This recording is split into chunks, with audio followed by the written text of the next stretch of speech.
Here I have Nubia Red Magic 5S, and today I'm going to show you how to scan QR codes on this device. So firstly you have to open Google application, tap on the camera here, open photo gallery, allow all the time, search with your camera, and now let's scan, for example, this QR code.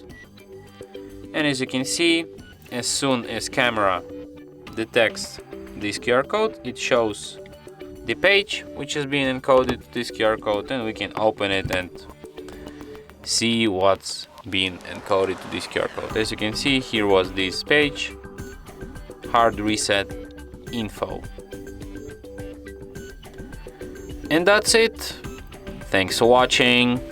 If you find this tutorial useful, don't forget to hit that like button and subscribe to our channel.